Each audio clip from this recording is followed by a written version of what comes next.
to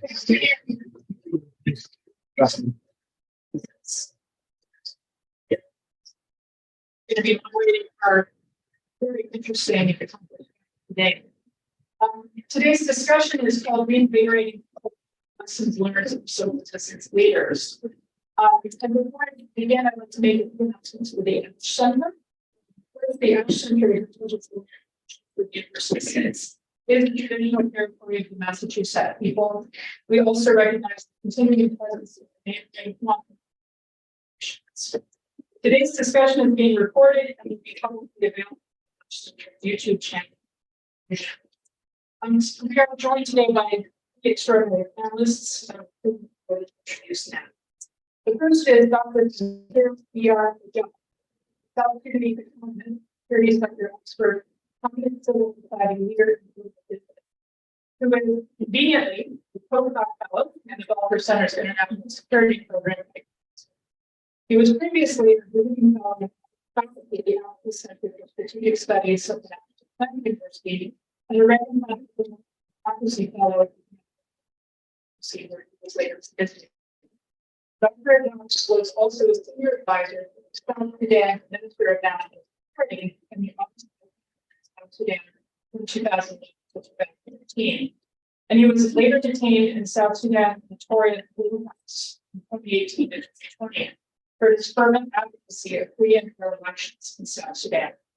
A Tutu Fellow at the African Leadership Institute, a Millennium Fellow at the Atlantic Council, Dr. Ajak is a young leader at he was a BA in economics at Southern University and MBA in Harvard Kennedy School, and PhD in politics and international studies from the University of New Welcome, Dr. Daza. Next, we have Shady ElGhazaly Harb, who is a mid-career student and the Master's of Public Administration program here at Harvard Kennedy School, and concurrently an assistant professor of surgery at Cairo University. He is one of the most prominent youth activists who led the Egyptian revolution in 2011 during the Arab Spring. He has been deeply involved in the political scene in Egypt as a second democratic activist, which led him to prison for almost 2 years under the regime. His lifetime goal is the pursuit of the democratization of Egypt and the region in order to fulfill the dreams of the millions who took to the streets during the Arab Spring. Welcome, Sean.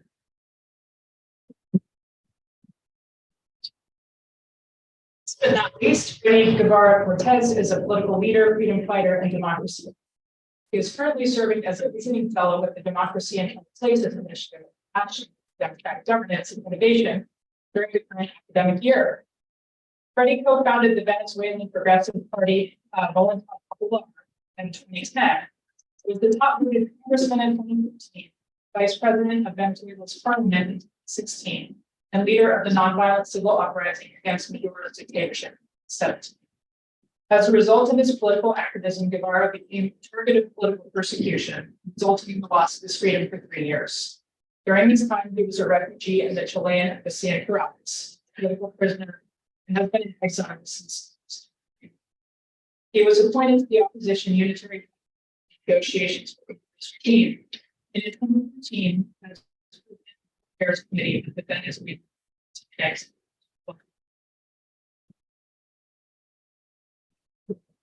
So our fourth speaker, Jhanisse, could not join us today because of a family emergency, but hopefully we'll find a way to hear from Jhanisse.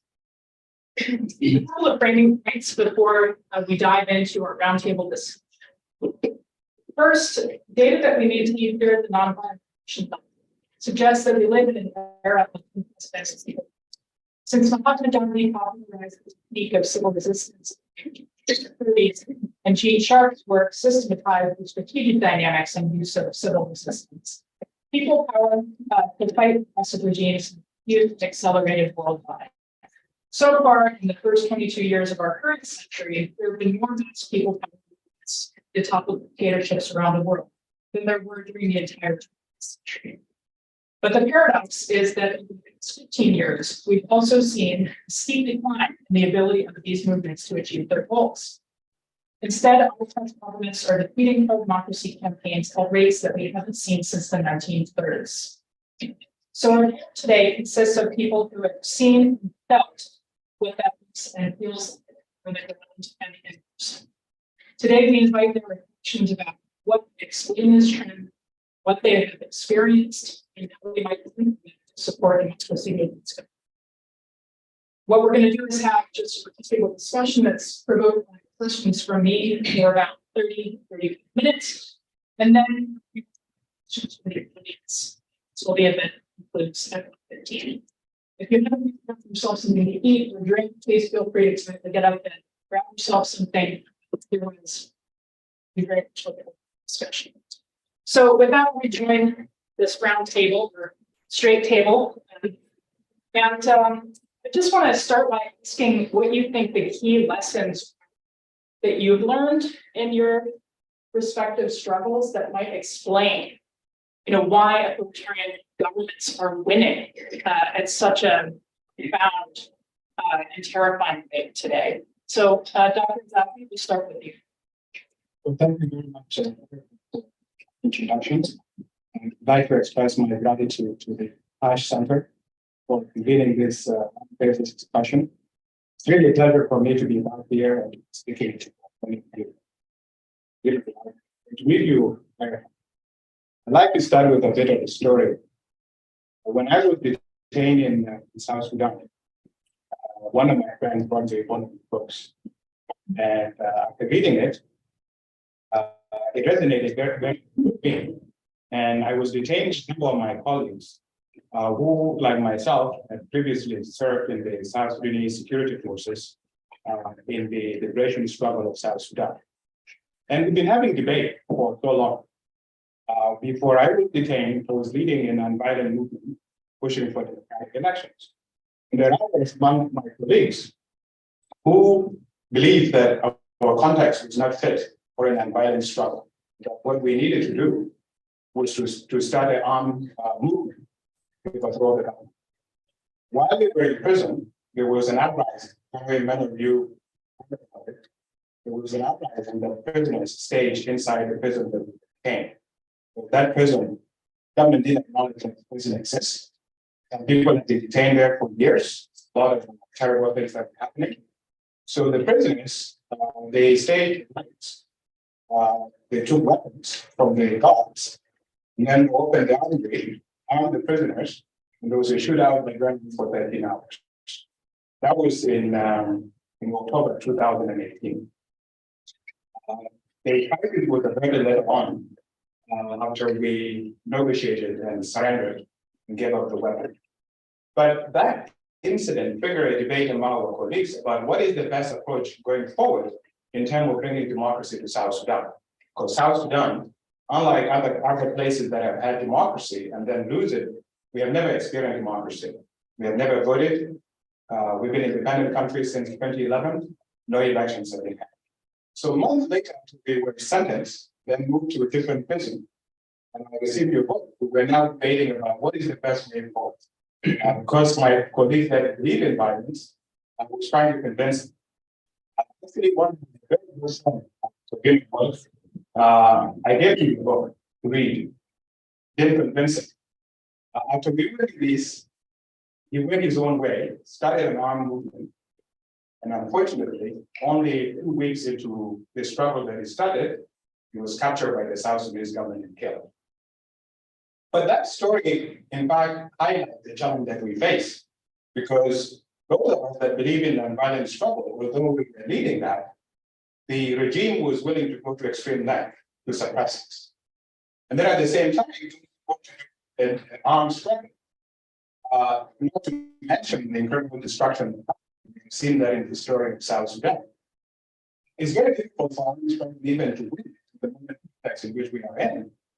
Because there has been so much advancement in technology and weaponry that the states are able to get these from other authoritarian regimes, then they suppress any kind of struggle. So this raises really a question about what do we do going forward? And in terms of the question you asked, why are authoritarian regimes? They're winning because they are able to do whatever it takes to suppress people, whether it comes to assassination, detention, displacing mass population. They don't have anyone that is watching the TV now, you can see what is happening in Sudan, in the tombs. And this fight that is happening now the whole city is being bombed by planes, by artillery fire. It shows really the extent to which people want to hold on to power. So I feel like we are really in a very serious crisis that we face now, because we have authoritarian regimes that are willing to go to extreme length to do whatever it needs to be done, and to co-opt anyone into their cause. In my case, after I was released from prison, I was in Kenya doing some medical treatment.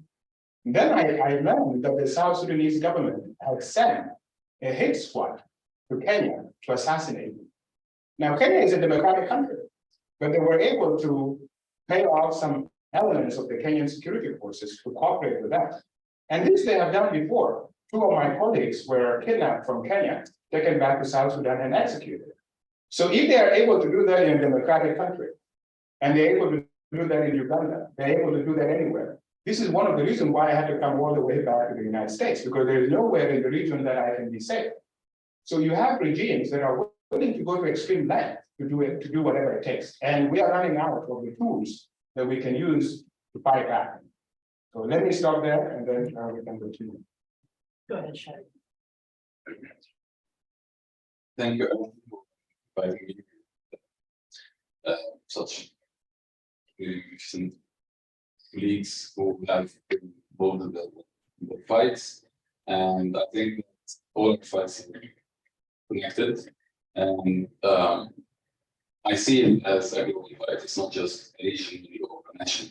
And anyone who limits the scope of freedom fighting then this country is making a big mistake, because now I think it's more global than ever. So I come from the region which has been given as the example of the failure of the non-violent movement, which is the Arab Spring. 10 years ago, it was like the motto of hope, but now it became the motto of failure. And I think that this shows a lot of dynamics that are replicated elsewhere, not just in the Arab world.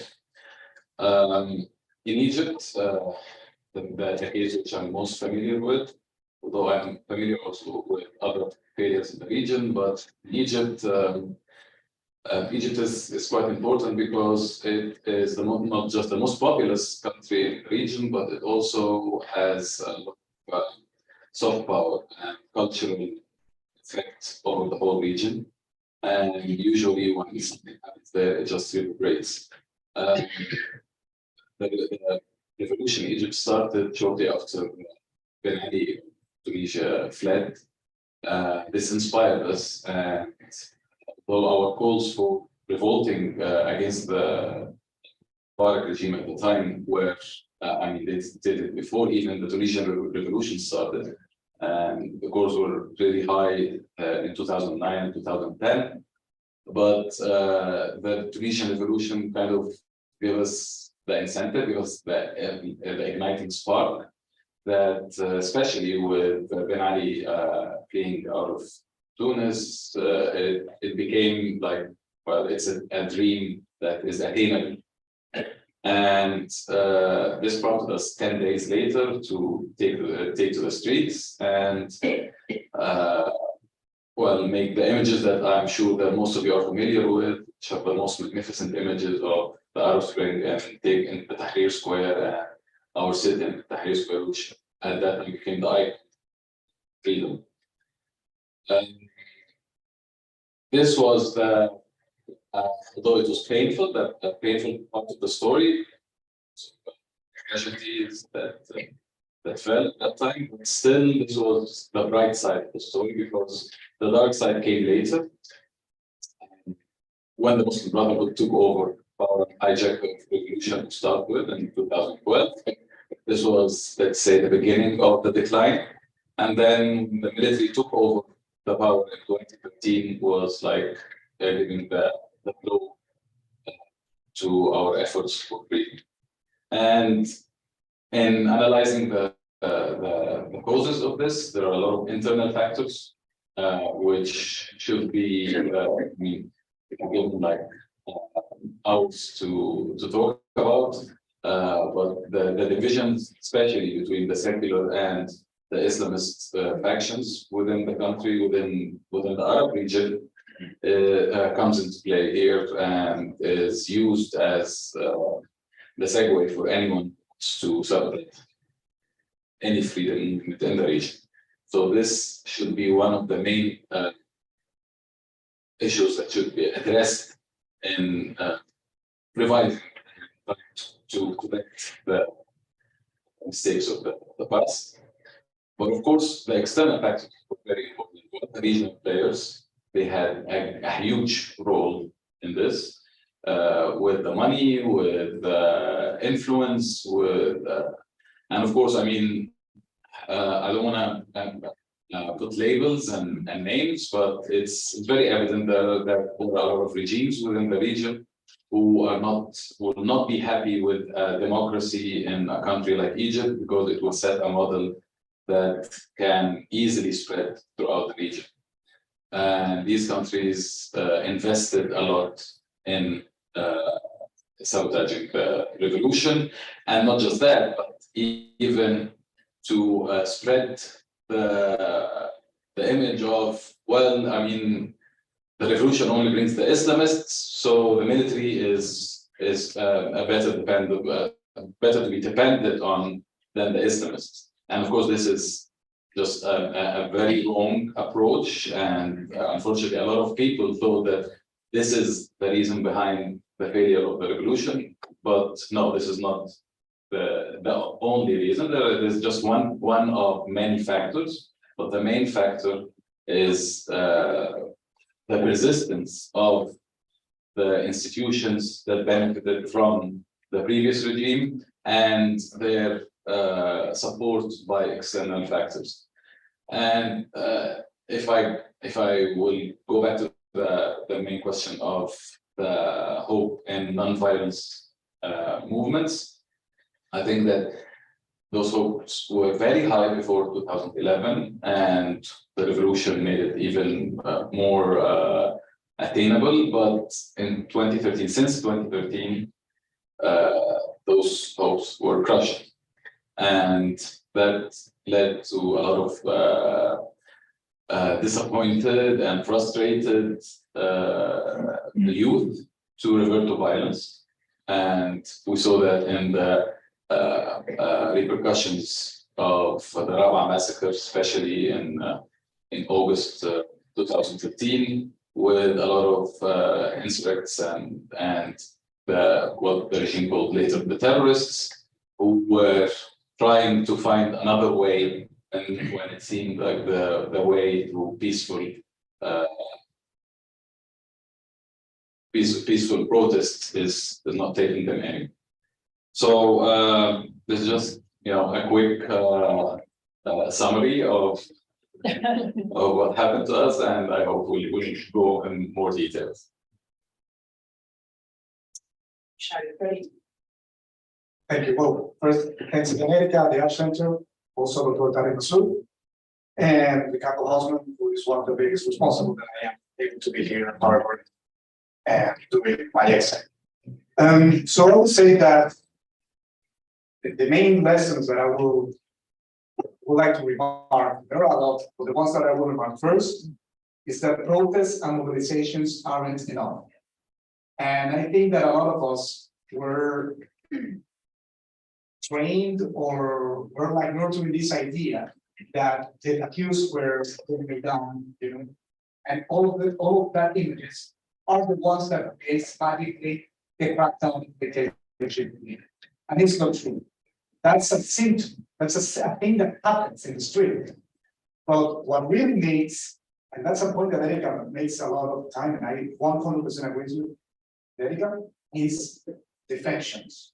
That's the most important part.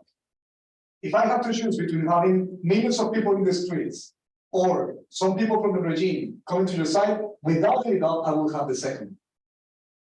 So the problem with that is that me and my generation in Venezuela, we really thought that was it. And then you forget about all the other things that need to be done in order to have a conversation that goes into politics, that goes into negotiation, that goes into national pressure, carrots and sticks. So there's way more than protest and mobilization.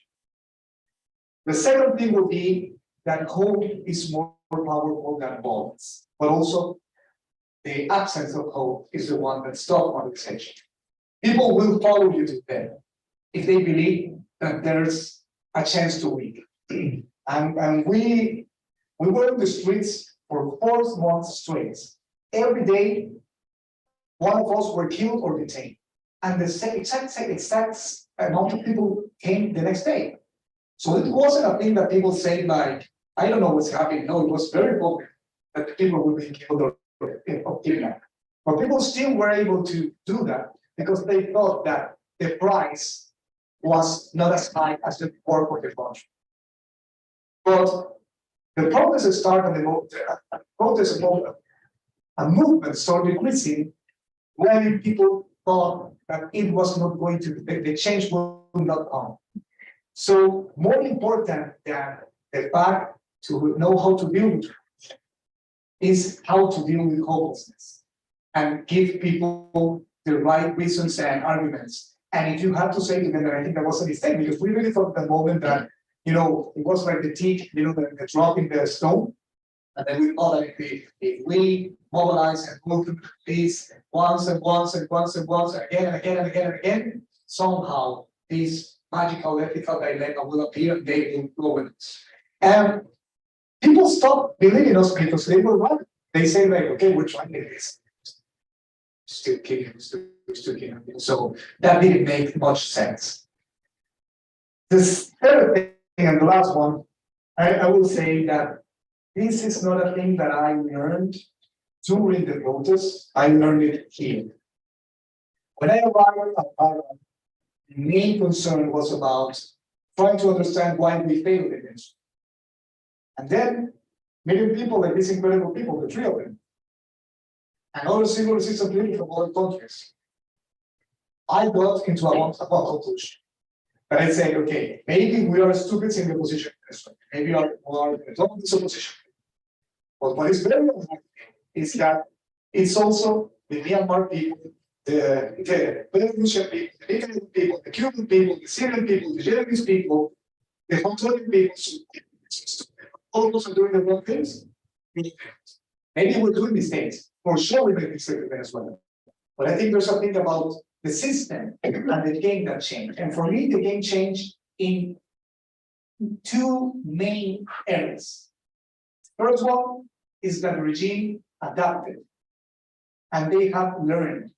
They have learned and we haven't learned. Here, my friend Jose Gustavo is another Venezuelan former political prisoner. And he was also an alumni from Harb. We were working and he was working. He was working at Stanton in understanding how now regimes are working not in a hierarchical way, but more like a complex and active system. And it means that now you don't need to convince 2 or 3 generals or 2 or 3 congressmen from the regime to go for your side and then the regime crashes. Maybe you do all of that. The regime is still remain the same, but now they are really more like this kind of decentralized, how to say, redundant repression apparatus that surveils each other and creates more difficult the strategy to make defections. And the last one that already Shady said is that this is not a local fighting. I would say with 3 examples that I witnessed. The first one, the equipment that was used for road repression in 2017 was designed by the Chinese government. And we were the piña kids with that. That was the first, we were the first country that actually used those type of trucks and repression in 2017. The second thing, I got I lost that proof. Police came to my apartment.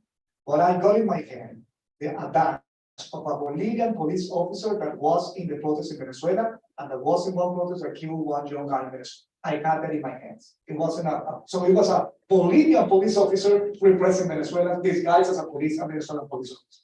And the third thing is, and I got friends from Nicaragua, that they heard Venezuelan accent in Nicaraguan police officers. So these guys are sharing technology, sharing repression, sharing the know-how. And I think that we aren't doing it enough. but we're trying to move on that way. Thank you so much for these powerful opening remarks and statements about your experiences. I think just wanted to respond to a couple of that were brought up that here what resonates among you as well. So the first piece that you mentioned, Dr. Ajak, is this issue of the state being willing to commit, able to do it, perhaps in ways that they weren't feel able to do it years ago or so. And you said we are running out of the tools to fight. So I think you're probably right, but I was hoping you could get somewhat more specific about why you think that's true now and wasn't true before. One of the things I often hear in the sort of scholarly world on this is that repression was pretty bad in the mid 20th century as well, just as civil resistance was becoming a prominent tool. Gene Sharp sort of referred to this concept of political jujitsu, which is you actually literally use the repressive capacity of the state as a way to sort of throw the state to sort of its political power to initiate with some personal. So in fact, the regime against a movement that built sufficient legitimacy, the public, sometimes the exact catalytic events for break out in the first place. So, I guess my question for you about that is, where did the sort of lack of constraint come from that we're seeing now, or why doesn't it like it used to? And then, Shady, on your point about the sort of domestic politics in Egypt, and the sort of inability to resolve the secular Islamist power struggle before it was sort of too late. The neighboring example, of course, of Tunisia is a case where there were kind of robust negotiations and processes that exactly tried to deal with the power sharing dilemmas of secular Islamists. So I'm not sure if the case as a comparison, if you could speak to, if you could rewind the tape and do it differently in Egypt, are there things you might have changed in an example?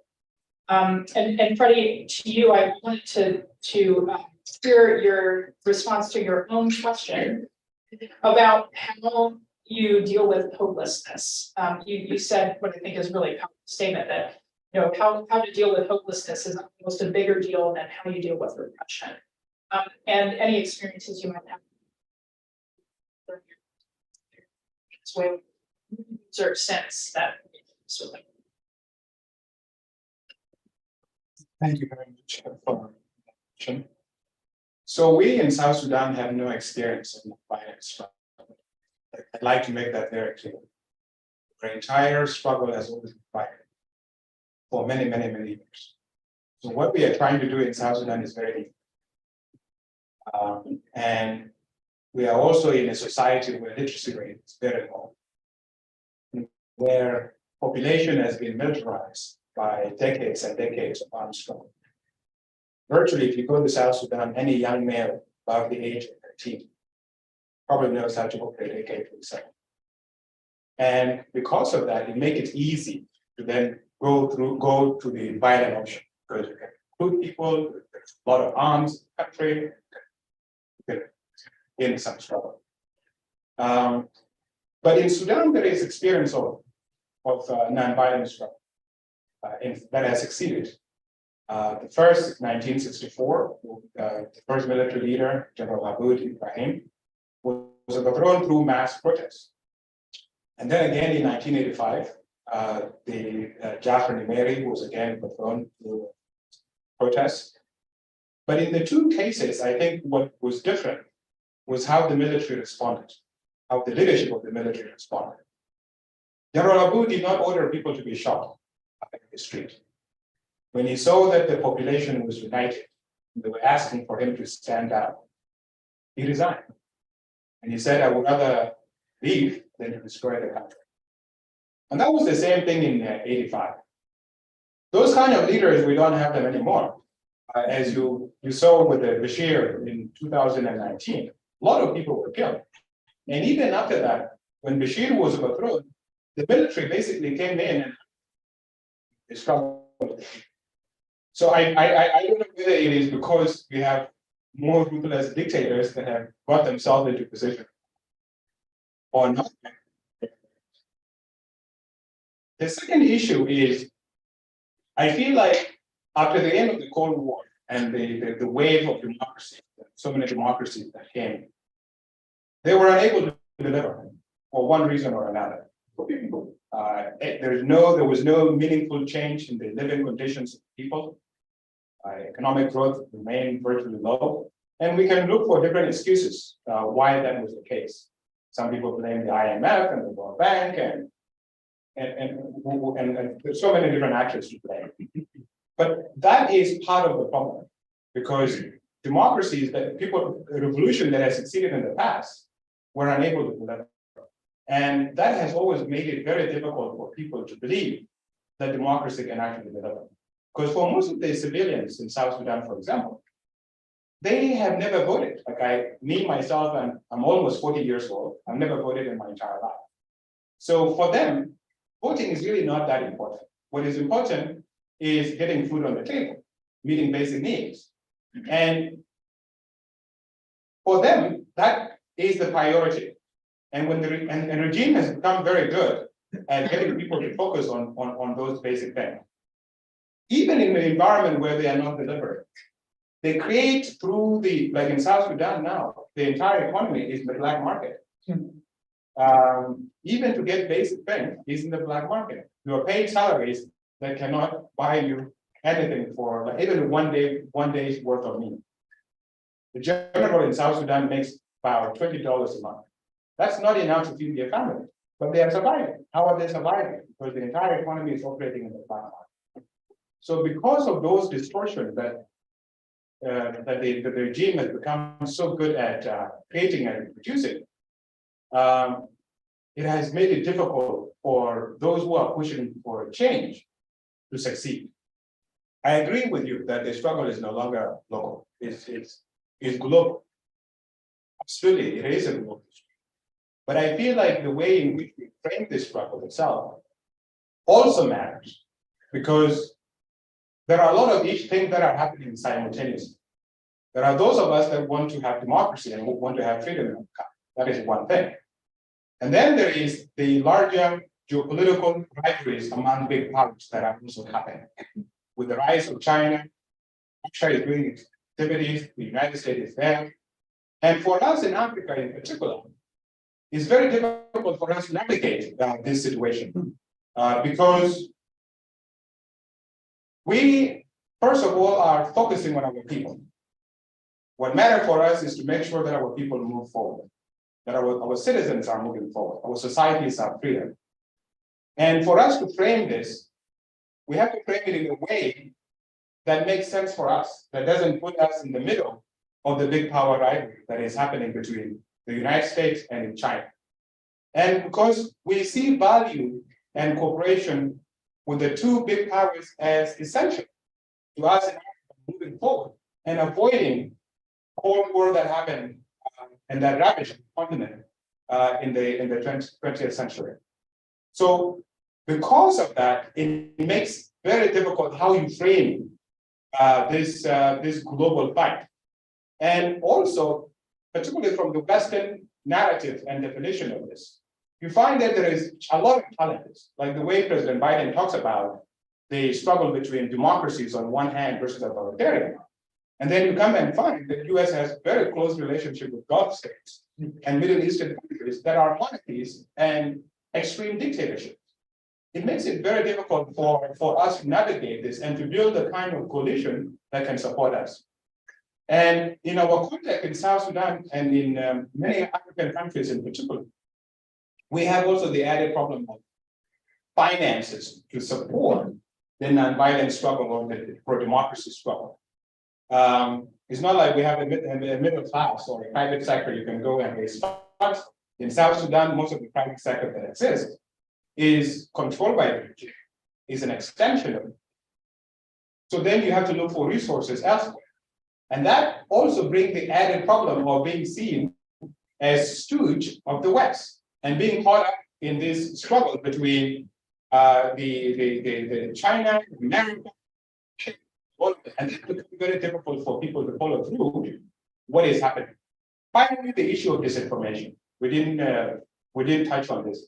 And this has become another. It's not just only in the West, but even back home, where people are very illiterate, have no access to information. Media is suppressed. It's very difficult for them to believe what is true. And regime has become so good at distorting everything. It's very difficult for people to even know what is the concrete information anymore. This has also added the additional challenge. But the situation is not entirely hopeless. In my view, I feel, at least for us on the continent, our approach is a bit different, especially in Sub-Saharan. I don't believe that in South Sudan you can have a protest movement like what happened in Egypt that can overthrow the regime. I don't think that one is even possible. And I don't even think our population will come to the street with the same numbers that you have seen in other places. But we are doing work underground. Basically, what has happened now in South Sudan is the movement has gone, we are talking to people. But our push is democratic elections, to have elections. They may not be free and fair, and especially in our context where we have never had elections to begin with. This will be our first time. It will be very difficult. But I think there is something very different with elections. At least it is one event. It's a process, of course, but it culminates in this one event. And with that event, if you are able to mobilize people sufficiently, this is where the defection that Freddy was talking about is more likely to happen than when you just have a bunch of people on the street. And in the context of South Sudan, I really believe that if we were to have election, there is a possibility that we may succeed. Because unlike Venezuela or other dictatorships, our regime has been very incompetent at managing power. Even the elements of regime, they are suffering just as much as the civil population. It's only very few people that have concentrated resources in their hands. And the entire country is literally being destroyed. When we got our independence in 2011, GDP per capita was 1,500. That was in 2011. Today, it is only 200. So what has that meant for the entire population and even for the security forces? The country is completely destroyed. But we don't have that culture of protest, nonviolent struggle, all of that. That is not possible. But I believe when we do get these democratic elections, even the elements of regime, military leaders, they will be willing to defect from the regime itself. But I don't think it's going to be possible through just a protest movement. It has to be something tied to the regime. Finally, we in Africa who are fighting for democracy, we have to think of a concrete way to incorporate China into our struggle. There is a way in which we think most of the time that because we are fighting for democracy and the advanced democracies are in the West, that we should be working closely with those. That is one approach, and it has worked in many cases. But I think also China has a role to play because most of the time these dictatorships in Africa have become so good at getting China to support them at whatever cost. And I don't really think that the Chinese understand what this means for them in the long run, and especially in a long-run relationship between the African people and the Chinese people. In their own country, in China, they believe in meritocracy. They believe in competence. These are the Confucius values. But in Africa, most of the dictators that we have are the most incompetent. They're running down their countries. And China has this weird policy that we don't intervene, or we don't tell you how you do your business. Well, if they're destroying their country, and the population believe that they are destroying the country because China is enabling, this is not going to be good for China in the long run. And who knows, there's 100 years to come. China is just an emerging power. America at one point was emerging power very quickly. But now people have a different understanding. So I believe that it's very important for China to begin to think more critically than just say, we are not going to intervene, we are not going to tell you anything. No, there has to be a way in which China also has to care about the welfare of other peoples in the world, rather than just narrow Chinese interests. Thank you. I can repeat this China point is very interesting, and I think it's more discussion. But going back to Eric's question about Islamism and the Tunisian example. First of all, I mean, Islamism is a very complicated issue, especially in Egypt, for many factors. But one of them is that Islamism kind of originated from Egypt. The Bible of the Jihadi by Sayyid Qutb, he's an Egyptian scholar, an Islam scholar who was executed in 1966 in Nasser's reign. It's the one that, I mean, got all the extremists and hardliners all the way until Al-Qaeda and ISIS. It's their main reference. So the ideology has been formulated in Egypt. And not to mention, of course, the organization, because the Muslim Brotherhood is not just a local organization, it's an international organization. They know that, and they're proud of their international extension, not just in the Arab world, but in the whole world. I mean, extending to Indonesia and Malaysia, and they have their organizational structure even within the Western democracies. And it enabled them a lot, especially in the 2 years of the revolution.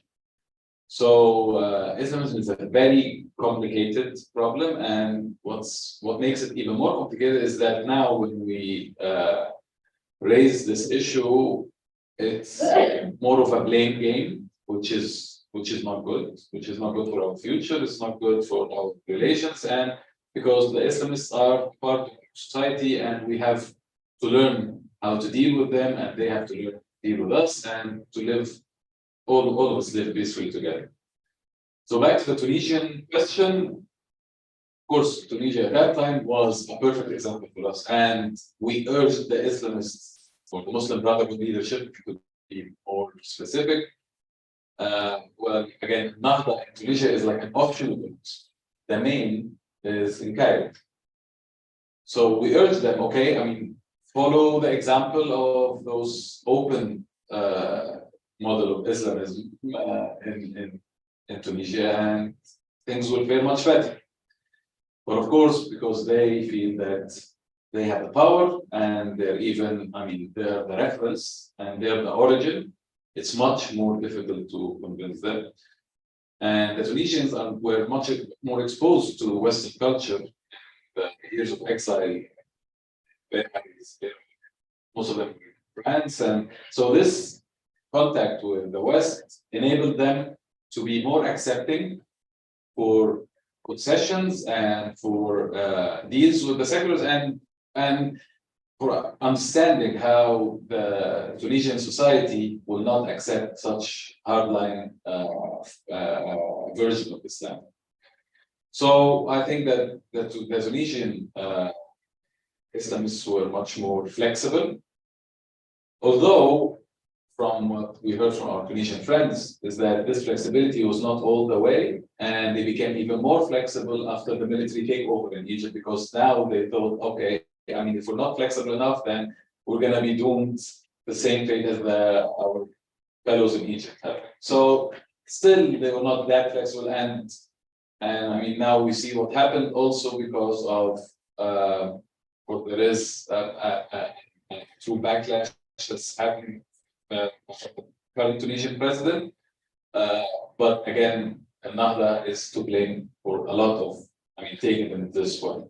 But anyway, during that time, back in time, yes, we wanted to follow Tunisian example, but we did not have the chance because our Islamists thought that their project is on the move, and they have once in a lifetime opportunity to extend, I wouldn't say a caliphate because they didn't use this particular expression, but extend their influence for more than 5 countries. And we have heard from high-level officials at that time, we now are ruling 5 countries in this region. So they were looking forward for even more. This was their perspective, and I must must underline something here is that not all the Islamist leaders were like this, not all the Muslim Brotherhood leaders were like this. There were many of them who were not happy with this kind of projection of power, and they were more inclined to having more conversations, more open conversations with all other factions, and were happy to take a step back.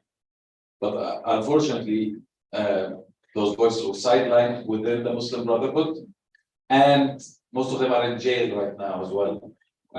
Most prominent of them is Abu Futur, who was he was in the 70s in Jhanisse, which is like a huge and very important and very extreme Islamist group, but he had a lot of internal revisions to himself, and he was one of the Muslim Brotherhood leaders, and then he left the Muslim Brotherhood in 2011 because he was not convinced. And he is, I think, a model of how an Islamist can align into a different lane that takes you to a more open and understanding of how the society should be in the modern era. So, but these were sidelined, and again, they're still in prison because they're not allowed right now to be, to be in the front line. They're not allowed to offer a different narrative for the Islamists. So there are moderate Islamists, and we hope that these can offer a pathway for, let's say, the incorporation of Islamists into a political arena, which can take all of the factions, which can involve everyone and not exclude anyone. But again, this will need a lot of effort from them, and of course it needs a lot of change to happen first before this can come to action.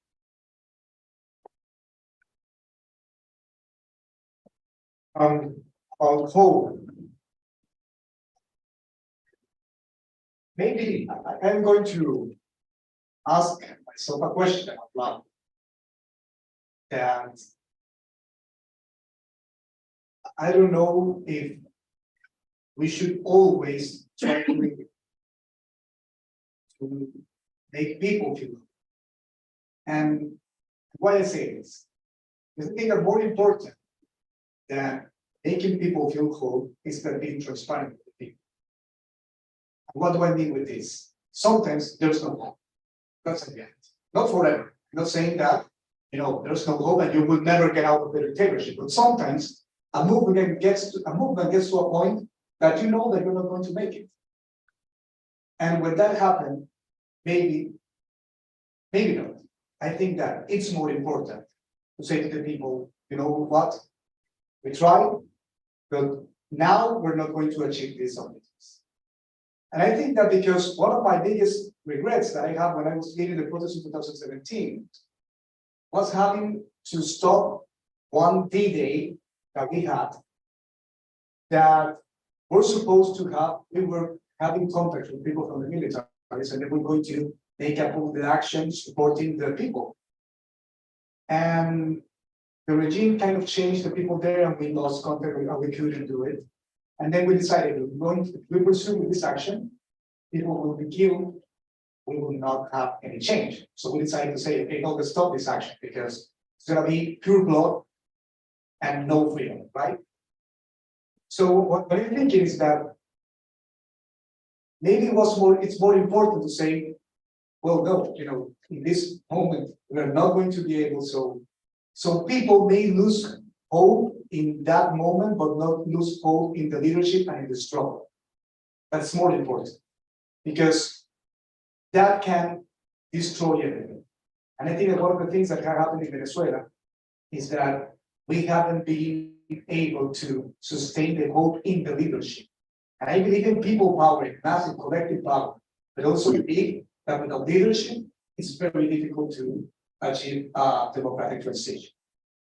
But when you have hope, right, when there's real hope, I think that the way to express it, the way to make people to, I think the first thing is to see the leadership willing to take sacrifices and willing to lose their freedom and their mind. That brings people hope and motivation. I think that's one thing. Because they know that you are calling not because you have your self-interest. It's also because there's other people also that are willing to risk their lives. I think that the second thing is being clear and speaking, in a rational language. I think that even if hope is a very emotional thing, people are not stupid. People, that's why training helps. That's why it's important to explain people why the security system works more effective than violence. People learn, people understand. So I think that actually having a theoretical framework, maybe this will seem contradictory because you're not going to do a class in a stage, right? But with your discourse, you can explain what's the logic behind this strategy. And I think that's also important that people understand at some point, and then, well, they see that reality is not the same, well, they will stop having hope. So, well, I will leave it that way because I think that question for this is important too. Thank you, Freddie. A lot of people think of their questions and you're ready to ask them. Just want to go there. Starting with you, Freddie. My question to you is, what question do you have? So if you could say instruct to answer a research question that you think is of urgent importance to movements today, what is your one research question? How do we deal with unofficial repression? Because one of the main things with nonviolence struggles is the fact that you make the regime show their true face. So you offer your blood and you offer your life, you offer your freedom in the exchange of delegitimization, right? Yeah. So that's always about image, about a public officer killing an armed civilian, right? Even if it's from a regime from the Syria or from whatever, it's an armed official against a civilian. But when there's not an official, an armed official, and it's just another person that doesn't have formal ties, I think that there's no delegitimization process there. Quite the contrary. Let's put an example. If I fight in Venezuela and some guard from Maduro shots me, well, that will create an issue. Even if Maduro is a dictator, but if some member from drug cartel does it, they get more legitimized because their currency is fear. So that's the biggest question that I have in my mind. How do we deal with unofficial repression? Very quickly, Dr. Ajak.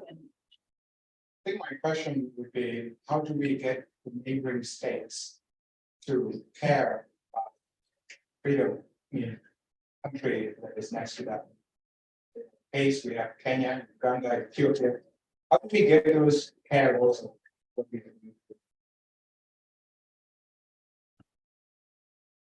Well, my question seemed very local, regional, but I think if you think about it, it's much more than anything. How do we convince dictators not to follow Bashar Assad's example? Assad has been the only successful dictator who managed through manage his way through the Arab Spring. So it was a fierce revolution, but he managed to suppress it and to survive as the winner. And now most of the Arab countries are seeking back, getting his legitimacy and getting him back into the Arab League. So he's a winner. And he's a winner through his brutal force. He's a winner through his alliance with Russia, Iran, and China. And he's a role model now for all the dictators of the region.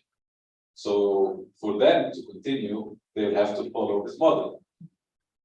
So my question is how to make this, I mean, he succeeded. So how can you convince them that this is not the model to follow? Because right now, I think that they're all readjusting their compass towards assets, direction and risk ratings. So we have time for a few questions. Who wants to start? Hi, my name is.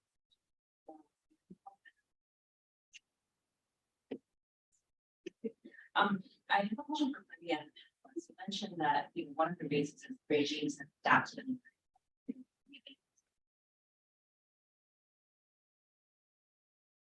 What is about future of citizens? Why don't we take one more?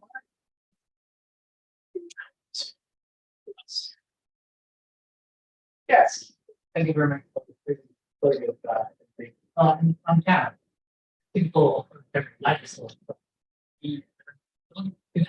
Does it make any difference with any new technology like cyber communication and something maybe more even more authentic organization? Does it make a difference? Another thing on one point. Chinese, I mean the international force, I mean the for any protest let's say movements, I think the team has been doing the hard work.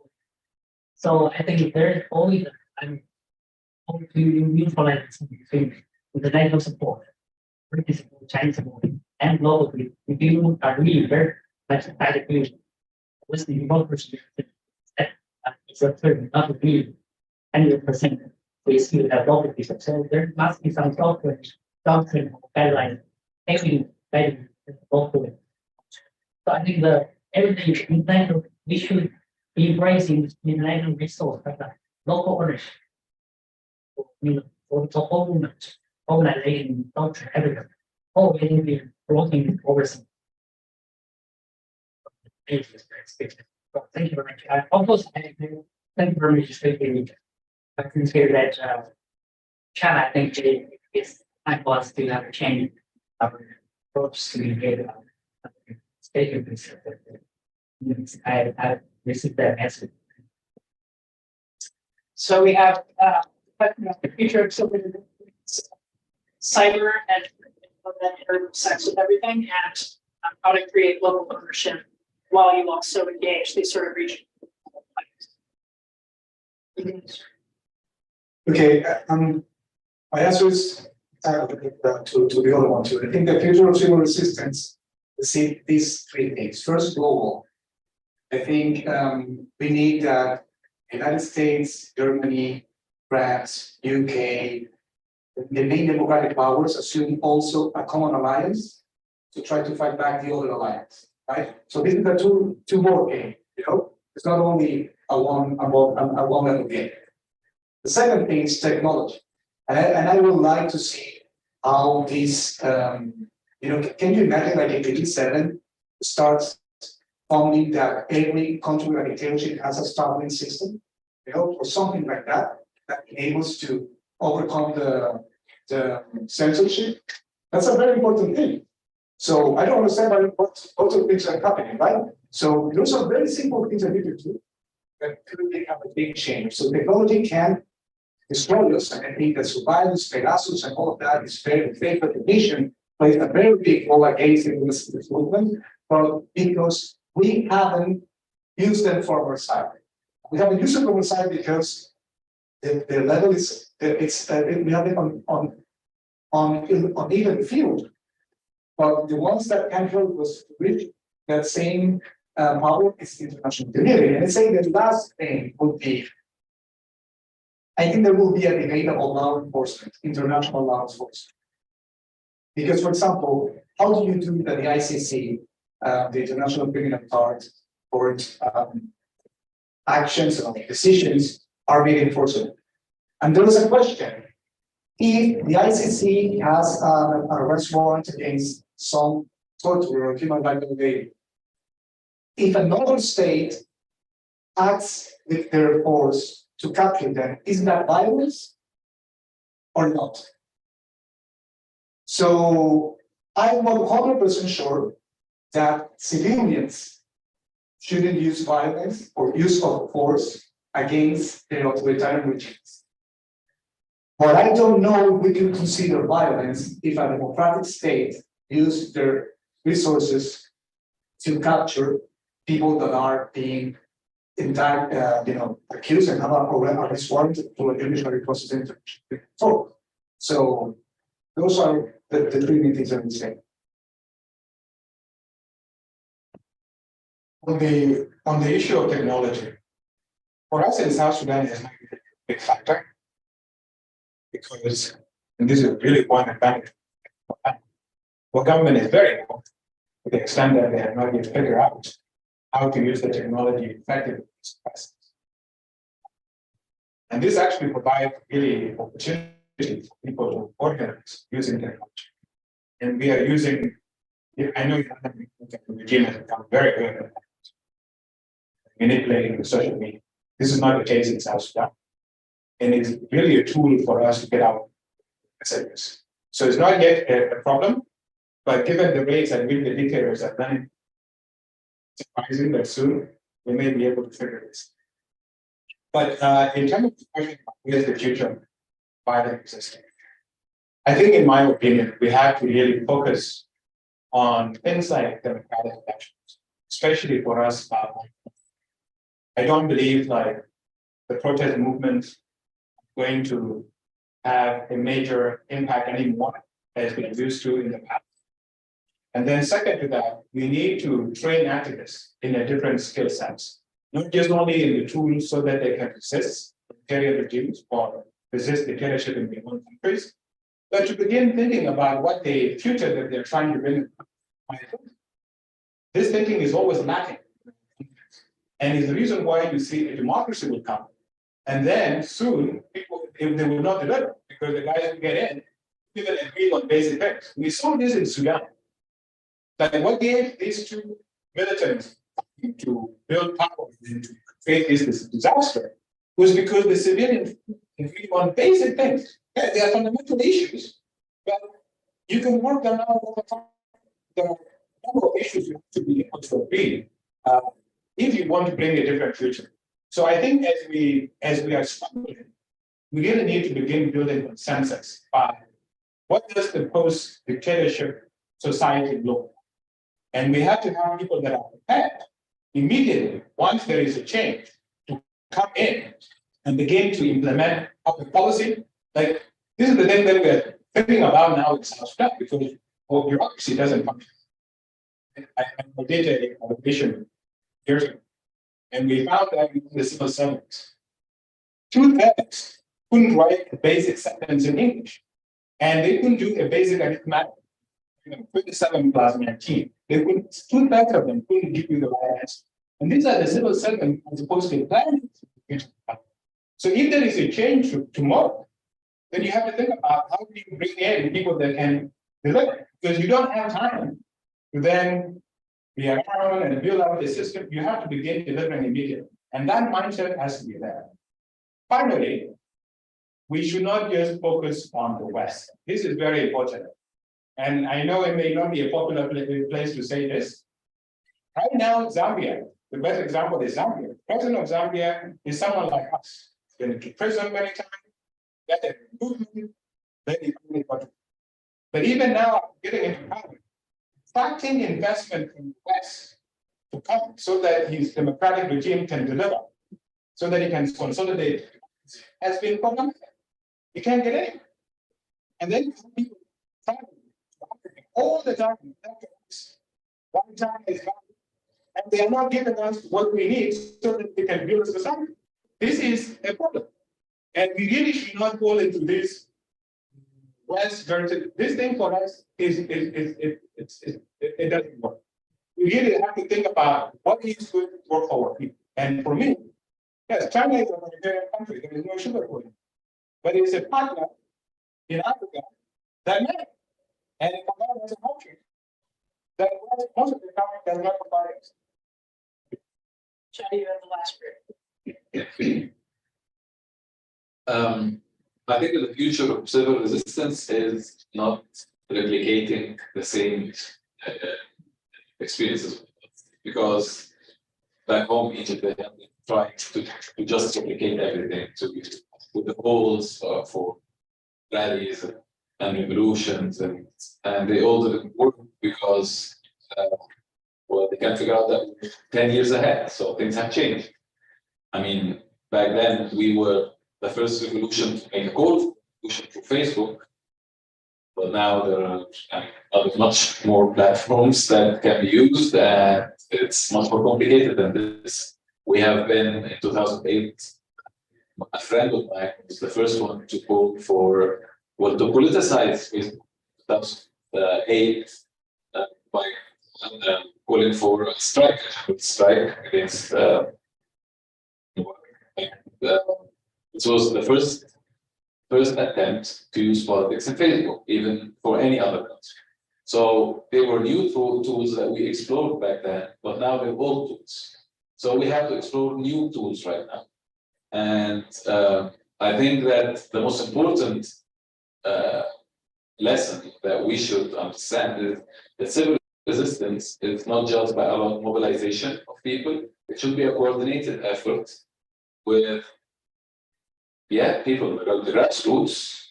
Mobilizing the grassroots is part of it, but having a politically aware elite who is ready to engage is also an integral part of that, either within the country or outside. And there has to be a coordinated effort. So for civil resistance to succeed, it must be coordinated. And again, now I have to stress on this, it must be a global approach. Because so it should be coordinated nationally and internationally. And this might be the only future for non-violent resistance. And this is also, this may touch also on the question about how, the technology, the new technologies and the role of cyber technology. I can say that I'm experienced, that maybe a 20-year-old can give you a better answer than I right now. And because this is how our movement was initiated when we were younger and we were more in contact with the new type of platforms. So now I think that we have to explore all these things. Well, although we've exhausted our time, we have not exhausted the discussion. Thank you so much for everybody who's sung in there. A few minutes late. Thank you to our panelists and presenter once again. Thank you for participating.